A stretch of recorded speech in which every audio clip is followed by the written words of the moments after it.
LeBron James pulling up on Stephen A. Smith, which seems to be in the middle of the game, confronting him about the things he said about Bronny.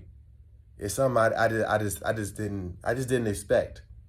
I really didn't expect it. That was LeBron James coming up to me, unexpectedly, I might add, to confront me about making sure that I mind what I say about his son.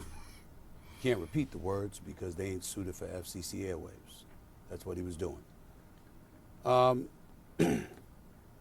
I thought long and hard about this over the last few hours because I had no intentions, Molly, of talking about this at all. Yeah. And the reason why is because it was a one-on-one, I wouldn't say a conversation, but it was a one-on-one confrontation. But then I wake up and everybody from ESPN and my agent and everybody else were sending me that this thing had gone viral. And so ultimately it was unavoidable, and that is why I have to discuss it now. That wasn't a basketball player confronting me. That was a parent. That was a father. And I can't sit here and be angry or feel slighted by LeBron James in any way in that regard. By all accounts, he's obviously a wonderful family man and a wonderful father who cares very, very deeply about his son.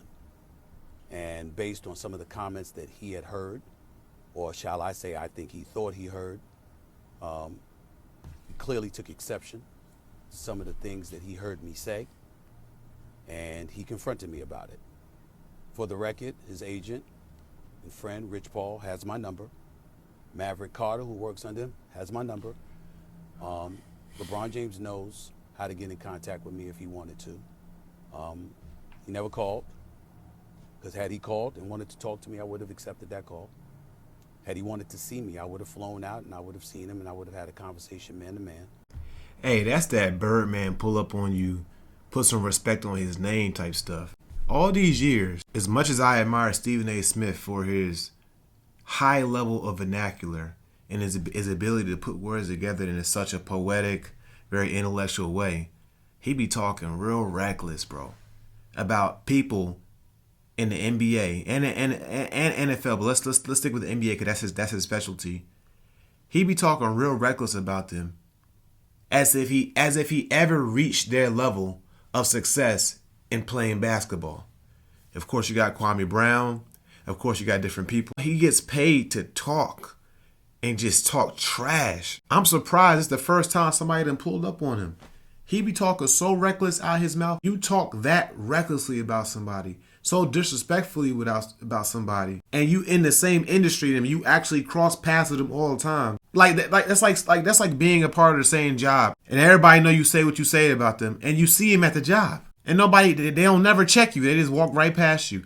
I'm surprised all these years NBA players just walk right past him. NBA players be cool with him and everything. He be talking real crazy. On TV talking about the Lakers saved the NBA. Saved the NBA? Yeah. He's an idiot and a fool, but he know who he is. What's his name, Shaq? Which one you talking about? Kendrick Perkins.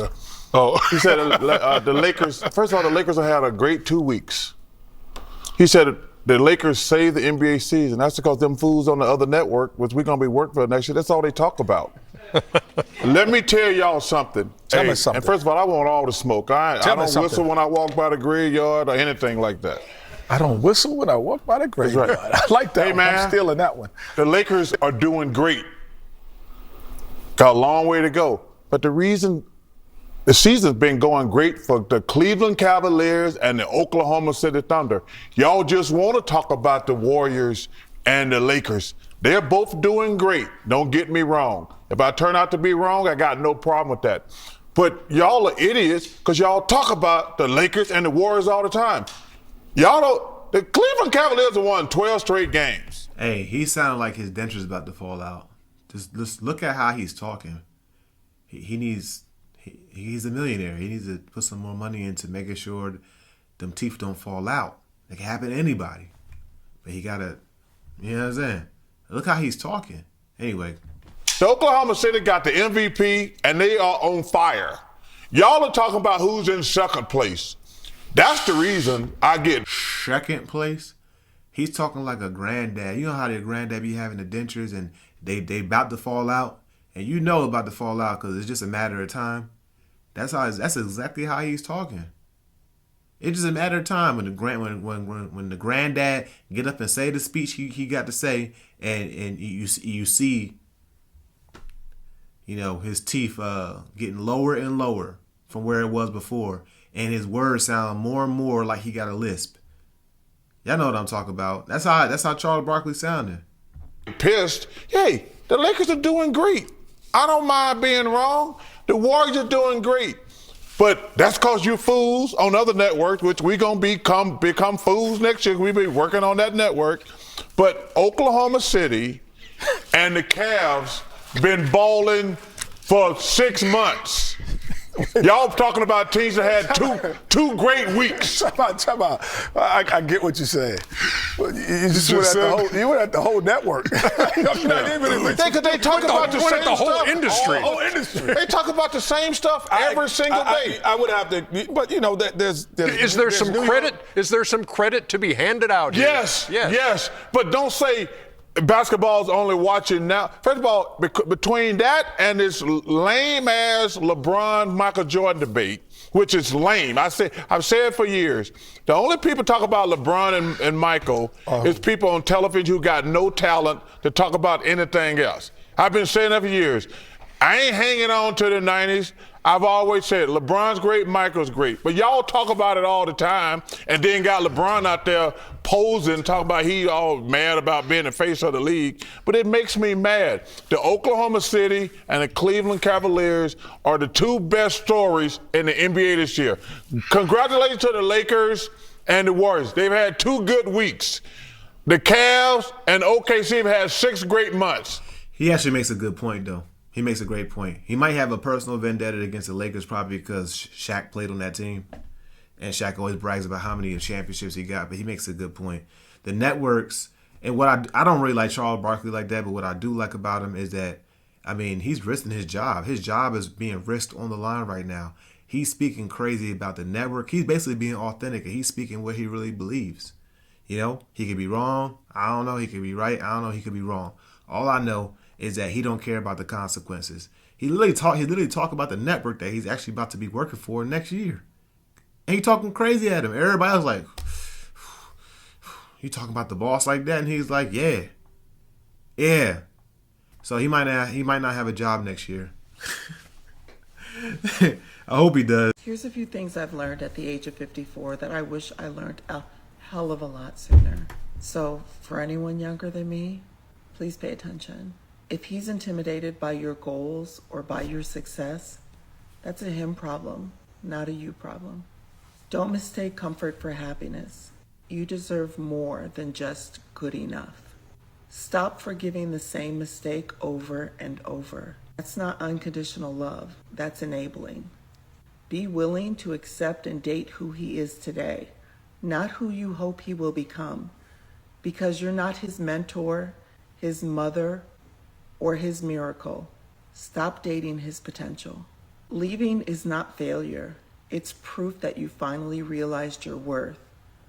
And I know it hurts, but sometimes you have to break your own heart to heal your soul. When you truly know your worth, you will stop giving discounts to people who cannot afford you. And I don't just mean monetarily. Every single time that you settle, you're sending a message to yourself that says, this is all I'm worth. Stop that. If he makes you question your value ever, he's not the one. Stop romanticizing struggle. Real love does not make you suffer, it makes you better. It's never too late for real love. Someone is out there waiting for exactly what you bring to the table. Your quirky sense of humor, your unique sense of style, your willingness and desire to nurture. Just remember, your job is not to find that love. Your job is to show up and be authentically you, and that love will find you. You're not hard to love. You just haven't met the one who's ready to love you yet. Hope that helped. She may have said a lot of helpful stuff to somebody, but what I have learned and understood is that, have you ever noticed there's always a single, every woman who gives this type of advice is usually old and single. And I mean by old, I mean old by years, because she looks good for her age. I mean, she looks really good. I mean, I would have thought she was in her 30s. It could be the camera angle, I don't know. But have y'all noticed a consistent theme with these types of videos that's giving this type of advice? They all be alone. They all be older, and they all be single, and they all say that somebody's out there, and they all also say you don't have to change. If a billionaire is giving me advice, I'm probably going to follow it because it's a billionaire, right? But if a broke person is trying to give me advice on how to be a billionaire, why am I going to sit there and listen to him? Now, I might listen to her on how to stay, young, youthful looking. Obviously, she's doing something right. She's not stressing. And some people in the comments probably going to say, yeah, she's not stressing over a man. You don't know that. She could have been in a relationship up until that point right now where she just made that video. She could have been, she's 54, she could have been in a relationship from the time she was 30 all the way up until last week. So you don't know that. But anyway, that's very interesting. These types of videos, they say it's the same theme. Older single woman. Yeah.